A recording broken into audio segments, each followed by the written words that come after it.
नीलम पंकज एक बार पुनः आपके समक्ष लेकर आई हूँ अपनी एक और नई वीडियो।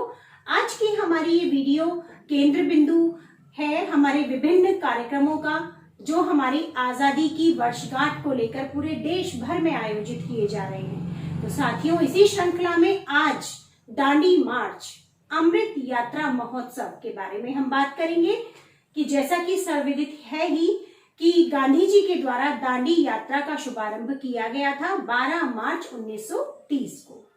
इस यात्रा को आरंभ करने के पीछे गांधी जी का उद्देश्य था भारतीयों के अधिकारों के होते हुए हनन को रोकना। जब ब्रिटिश सरकार ने भारतीयों पर प्रतिबंध लगा दिया नमक कानून बनाने के लिए, तब गांधी जी ने उन जन सामान्य को उनका अधिकार वापस दिलाने के लिए दांडी यात्रा का शुभारंभ किया और इस यात्रा को आरंभ किया गया। और इस यात्रा के दौरान डॉक्टर सरोजिनी नायडू ने भी महात्मा गांधी का साथ दिया। तो महात्मा गांधी और डॉक्टर सरोजिनी नायडू के नेतृत्व में इस दांडी यात्रा का शुभारंभ किया गया और 6 अप्रैल 1930 को इस यात्रा का अंत हुआ, जब गांधी जी ने नमक कानून को तोड़ा। गांधी जी की ये यात्रा गुजरात के अहमदाबाद में साबरमती आश्रम से आरंभ हुई थी और इस यात्रा का एकमात्र उद्देश्य यही था कि किस प्रकार से ब्रिटिश के द्वारा भारतीयों पर किए जाने वाले अत्याचार, उनके अधिकारों के शोषण और हनन को रोका जाए। जब 1931 में गांधी इरविन का समझौता हुआ, तब उस समझौते के बाद इस आंदोलन की समाप्ति की गई। साथियों, ये आंदोलन है एक ऐसी जन चेतना को जागृत करने का, ऐसे नव जागरण का निर्माण करने का, एक ऐसे नए राष्ट्र की संकल्पना करने का, जिस राष्ट्र के माध्यम से ही हम आज अपने अस्तित्व को पुनर्प्राप्त कर पाए।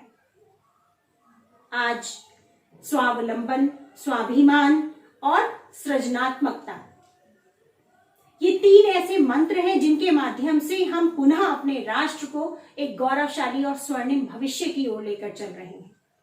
माननीय प्रधानमंत्री महोदय के द्वारा भी स्वावलंबन के लिए, स्वाभिमान को जागृत करने के लिए, युवा वर्ग को अपने देश, अपनी संस्कृति से परिचित कराने के लिए विभिन्न योजनाओं का शुभारंभ किया गया है। एक वेबसाइट भी लॉन्च की गई है और हमारे प्रधानमंत्री महोदय के द्वारा ये कहा भी गया है, आह्वान करते हुए, कि हम सभी युवाओं को आगे आना चाहिए, चाहे वो लॉ कॉलेज के विद्यार्थी हो, चाहे फाइन आर्ट्स के विद्यार्थी हो, चाहे वो काव्यात्मक क्षेत्र में आगे आने वाले युवा वर्ग हो, अथवा साहित्य के क्षेत्र में अपने परचम को फैलाने वाले, चाहे विज्ञान के क्षेत्र में हो। कुल मिलाकर सारांश रूप में यही कहा जा सकता है कि अपने उद्बोधन में माननीय प्रधानमंत्री महोदय के द्वारा देश के एक नव निर्माण की नई तस्वीर को पेश किया गया। प्रत्येक आपदा, प्रत्येक चुनौती हमारे समक्ष हमारे वर्चस्व को पुनर्स्थापित करने का अवसर लेकर आती है। इस कोरोना महामारी के संक्रमण काल में जब हमने मृत्यु को अपने बहुत नजदीक से देखा, ऐसे समय में वसुधैव कुटुंबकम की भावना को धारण करते हुए भारतीयों के द्वारा विश्व में पुनः अपनी एक पहचान बनाई गई और कोरोना वैक्सीन के माध्यम से देश की सुप्त होती हुई चेतना को पुनर्जीवित करने का प्रयास किया गया। और ये हमारे मेरठ के लिए बहुत सौभाग्य की बात है कि आज अमृत यात्रा महोत्सव का एक केंद्र मेरठ का शहीद स्मारक भी था।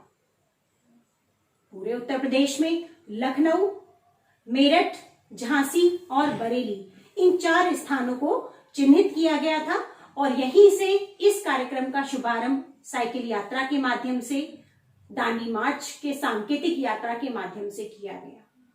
विभिन्न प्रकार के कार्यक्रमों का आयोजन और साथ ही साथ एक और मुख्य बात, वोकल फॉर लोकल, ये आह्वान भी हमारे प्रधानमंत्री जी द्वारा दिया गया कि हम सभी अपने स्थानीय रोजगार को बढ़ाने का प्रयास करें। दांडी यात्रा के लिए अगर हम और इसके विस्तृत रूप में जाएं, तो ये एक ऐसी यात्रा थी जिसने पूरे देश की आमूल चूल राजनीतिक परिदृश्य को ही बदल दिया। ये एक ऐसा सविनय अवज्ञा आंदोलन का सूत्रपात था जहां पर अहिंसावाद की अवधारणा को और बल मिला। ये एक ऐसी क्रांति थी जिसने हमारे मन में सोए हुए विचारों को और मुखरित करने का आरंभ किया।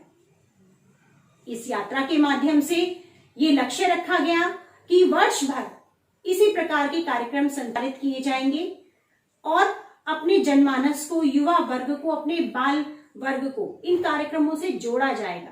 संस्कृति मंत्रालय के द्वारा भारतीय संस्कृति के और विकास और मुखरता हेतु इन कार्यक्रमों का आयोजन पूरे वर्ष भर किया जाएगा।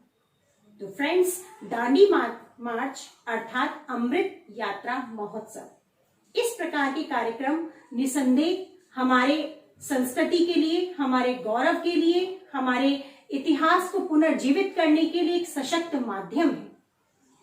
आज की हमारी ये पीढ़ी जब भारत के स्वतंत्रता संग्राम के इतिहास को जानेगी, उन परिचित और अपरिचित अमर शहीदों की गाथाएं जब हम सबके समक्ष आएंगी, तो हम अपने बच्चों में नए संस्कार और राष्ट्र प्रेम की भावना को जागृत कर पाएंगे। तो इसी संदेश के साथ आज ये वीडियो हम यहीं समाप्त करते हैं। अगली वीडियो के साथ पुनः आपके सामने उपस्थित होंगे। तब तक के लिए नमस्कार। जय हिंद, जय भारत।